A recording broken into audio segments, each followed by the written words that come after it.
OCD की समस्या है, ऑब्सेसिव कंपल्सिव डिसऑर्डर की समस्या है और आराम नहीं आ रहा है, अब क्या करें? ये सवाल अक्सर पेशेंट्स पूछते हैं। नमस्कार, मेरा नाम डॉक्टर प्रवीण त्रिपाठी है, मैं एक मनोचिकित्सक यानी कि साइकेट्रिस्ट हूँ। तो कई सारे पेशेंट्स जिनको ओसीडी की बीमारी है वो अपना ट्रीटमेंट स्टार्ट करते हैं और कुछ दिनों के बाद उनको रिजल्ट्स नहीं आ रहे होते हैं, तो परेशान हो जाते हैं और ये सवाल पूछते हैं कि अब हम क्या करें, क्या किया जा सकता है।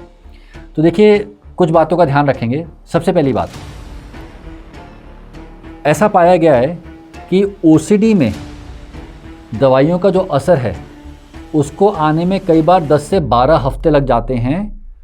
इसकी तुलना में डिप्रेशन में दवाइयों का सिग्निफिकेंट असर 4 से 6 हफ्ते में आ जाता है। असर आना तो कुछ लोगों में पहले हफ्ते में भी शुरू हो जाता है, लेकिन प्रॉपर असर आने में डिप्रेशन में 4 से 6 हफ्ते लग जाते हैं और ओसीडी में 10 से 12 हफ्ते तक लग सकते हैं। तो देखिए, ये 10 से 12 हफ्ते यानी 3 महीने का टाइम इतना ज़्यादा होता है कि इंसान दवाई खाता रहता है और उसको लगता है कि यार दवाई तो खाए जा रहे हैं, कुछ हो तो रहा नहीं है, तो फिर फ़ायदा क्या है।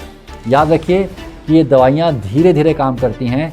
ऐसा हो सकता है कि अभी आपने दवाई खाना भी शुरू ही किया हो और अभी उतना टाइम हुआ ही ना हो कि उसका असर आना शुरू हो। तो थोड़ा पेशेंस रखिए, थोड़ी हिम्मत रखिए। देखिए, ओसीडी जैसी बीमारियाँ लोगों को सालों से होती हैं ट्रीटमेंट शुरू करने से पहले। तो जो चीज़ सालों तक थी वो 10 दिन में या 5 दिन में तो ठीक होने वाली नहीं है, थोड़ा टाइम दीजिए।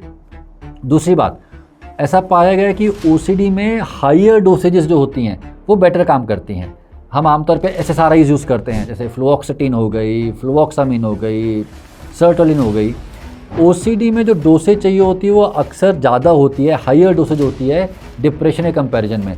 मान लीजिए डिप्रेशन का पेशेंट 20 mg फ्लॉक्सेटिन पे ठीक हो गए, लेकिन ओसीडी में शायद वही धीरे धीरे बढ़ा के 60 mg तक ले जाना पड़ता है। तो पहली चीज़ हमने बोला कि दवा का असर आने में टाइम ज़्यादा लगता है। दूसरी चीज़, दवा की डोज भी ज़्यादा चाहिए होती है और कोई भी डॉक्टर आपको डे 1 पे ज़्यादा डोज नहीं देगा क्योंकि साइड इफेक्ट का खतरा बढ़ जाता है। वो डोज भी धीरे धीरे करके बढ़ाई जाती है, तो ये वाली बात भी आपको ध्यान रखनी है। तीसरी प्रॉब्लम क्या है, इन दवाइयों का अगर कोई साइड इफेक्ट हो रहा है वो पहले हो जाता है। जैसे आमतौर पे पेट में जलन सी हो जाना या एसिडिटी हो जाना या कुछ लोगों को थोड़ा लूज स्टूल होने लगना, अगर ये साइड इफ़ेक्ट हो रहे हैं अक्सर ये थोड़ा पहले होते हैं। साइड इफ़ेक्ट पहले आते हैं, इफ़ेक्ट बाद में आते हैं। तो ये सारे साइड इफ़ेक्ट आमतौर पे इजीली मैनेजेबल होते हैं। आपके डॉक्टर आपको एक एंटासिड दे देंगे, उससे आपका पेट ठीक हो जाएगा। और ये साइड इफ़ेक्ट होते भी कुछ समय के लिए हैं, कुछ 7 दिन में होकर ख़त्म हो गए, किसी में होते ही नहीं हैं, किसी में कुछ 3 दिन में होकर ख़त्म हो जाते हैं। तो स्टार्टिंग वाला जो पीरियड है जब साइड इफ़ेक्ट हो रहा है, जिन लोगों को होते हैं साइड इफ़ेक्ट और इफ़ेक्ट नहीं आ रहा है, उसको निकालना इंपॉर्टेंट है। और उसको ऐसे परेशान होकर नहीं निकालना है, आपको अपने डॉक्टर को जाके बताना है, वो दवाई की डोज एडजस्ट करेंगे या कुछ और ऐड करेंगे जिससे कि साइड इफ़ेक्ट की प्रॉब्लम से बच सकें। तो मैं 3 पॉइंट बात की, एक तो समय अधिक लगता है, दूसरा डोसेज ज़्यादा लगती है और तीसरा अगर साइड इफ़ेक्ट हो रहे हैं तो स्टार्टिंग में ज़्यादा होते हैं। इन तीनों चीज़ों को ध्यान में रख के हमें स्टार्टिंग का ट्रीटमेंट के टाइम को निकालना होता है। कई बार 1 महीना हो गया, 2 महीना हो गया, फिर भी बिल्कुल असर नहीं आया। उस केस में आपके डॉक्टर के पास 2 ऑप्शंस होते हैं। अगर एक दवाई से बिल्कुल भी इफ़ेक्ट नहीं आ रहा है तो हो सकता है आपके डॉक्टर साहब उसको चेंज कर दें। एसएसआरआईज़ कॉमनली यूज़ की जाती हैं, बट कई बार अगर एक एसएसआरआई काम नहीं कर रही है तो डॉक्टर उसको कम करके बंद करके दूसरी एसएसआरआई स्टार्ट कर देते हैं, या फिर कुछ और दवाइयाँ होती हैं जैसे क्लोमिप्रामीन ऐड कर देते हैं, है ना। तो एक ऑप्शन होगा कि एक दवाई को हटा के दूसरी दवाई पे ले आए। एक दूसरा ऑप्शन होता है कि मान लीजिए कुछ इफेक्ट आ गया तो कुछ डॉक्टर क्या करते हैं, वो एक दूसरी दवाई उस पर ऐड कर देते हैं। पहली दवाई को बंद किए बिना दूसरी दवाई को ऐड कर देते हैं, जिसको कई बार हम कहते हैं ऑगमेंटेशन। इस ऑगमेंटेशन में कई बार लो डोज में एक पर्टिकुलर दवाई इस्तेमाल की जाती है जिसका नाम होता है एंटीसाइकोटिक, जैसे रिस्पेरिडोन या एरिपीप्राजोल। अब हम देखते क्या है कि पेशेंट्स को हमने लो डोज में एंटीसाइकोटिक लिख दी, वो घर गए, उन्होंने गूगल किया, गूगल में उन्होंने उस दवाई का नाम डाला तो उनको पता चला कि ये तो दवाई स्किज़ोफ्रेनिया में यूज़ होती है, ये दवाई तो बाइपोलर डिसऑर्डर में यूज़ होती है। और पेशेंट कहते हैं मुझे तो स्किज़ोफ्रेनिया है नहीं, मुझे तो बाइपोलर है नहीं। तो देखिए, ध्यान रखिए, एक ही दवाई के कई यूज़ होते हैं। एक दवाई जैसे रिस्पेरिडोन है वो स्किज़ोफ्रेनिया में भी यूज़ हो सकती है, थोड़ा ज़्यादा डोज में, वो बाइपोलर डिसऑर्डर में भी यूज़ हो सकती है, और कम डोज में वो ओसीडी में भी यूज़ होती है, कम डोज में वो डिप्रेशन में भी यूज़ होती है।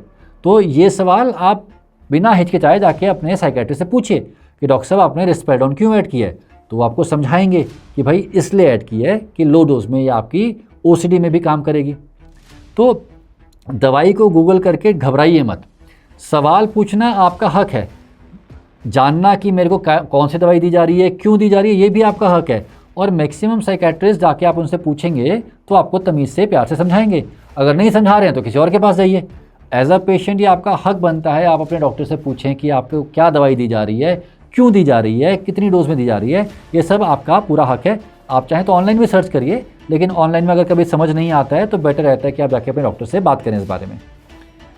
ओसीडी में कुछ पेशेंट्स में इन दवाइयों के बाद भी इम्प्रूवमेंट नहीं आती है। अब एक बात यह है कि इम्प्रूवमेंट के लिए एडहेरेंस बहुत ज़रूरी है। आपको दवाई लगातार खाना बहुत ज़रूरी है। आप 3 दिन खाएंगे, 2 दिन नहीं खाएंगे, 1 दिन खाएंगे, नहीं खाएंगे और फिर रिजल्ट नहीं आएगा, तो वो दवाई की गलती नहीं है, दवाई ना ठीक से लिया गई है, ये प्रॉब्लम है। तो आप अपने डॉक्टर से देखिए, झूठ मत बोलिए।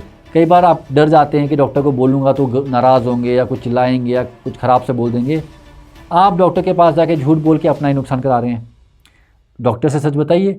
अगर आपको लग रहा है आपसे कुछ मिस्टेक हुई है, वो भी बता दीजिए कि मैं नहीं खा पाया, और आप क्यों नहीं खा पाए। हो सकता है उससे आपकी नींद बढ़ गई थी या नींद कम हो गई थी। आप उनको बताएंगे तो वो डोज एडजस्ट करेंगे। जब तक डॉक्टर को ये समझ नहीं आएगा कि पेशेंट को दवाई खाने में क्या दिक्कत हो रही है, वो उस दवाई को एडजस्ट कैसे करेगा।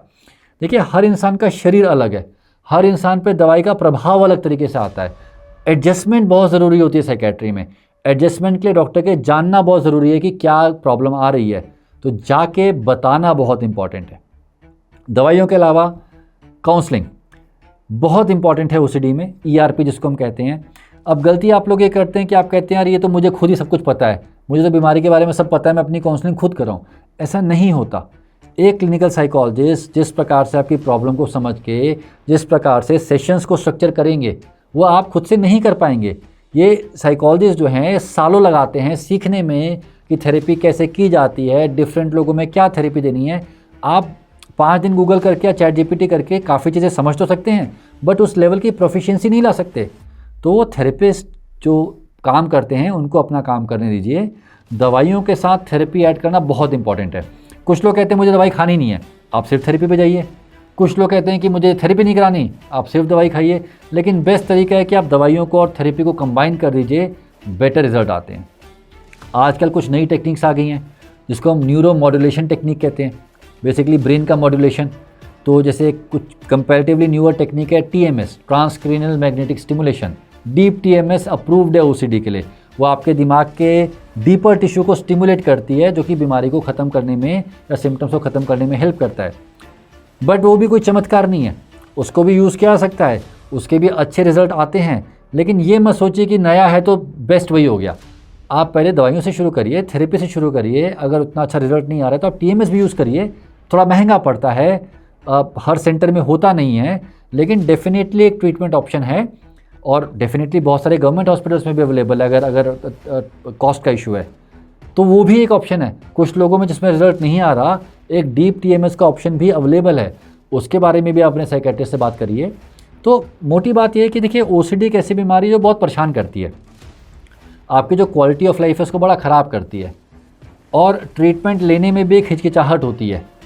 तो हमें समझना पड़ेगा कि ट्रीटमेंट कैसे काम करती है, कितने समय पे काम करती है, क्यों डॉक्टर आपके दवाइयों को ऐड करते हैं, क्या उसके पीछे रैशनल है, साइड इफ़ेक्ट कितने लोगों को हो सकता है, होने पे क्या करना है, काउंसलिंग क्यों इंपॉर्टेंट है, और ऑप्शन जैसे डीप TMS कैसे काम करते हैं। इन सब चीज़ों को समझ के, जैसे कि इस वीडियो में मैंने प्रयास किया है, आप अगर आगे बढ़ेंगे तो आपको डेफिनेटली हेल्प मिलेगी। OCD अब ऐसी बीमारी नहीं बची कि इंसान को उसको झेलना ही है।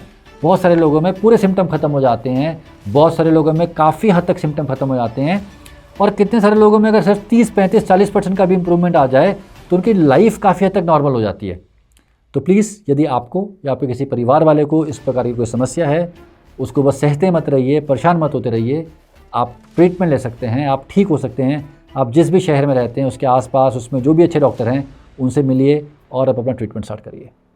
धन्यवाद, शुक्रिया।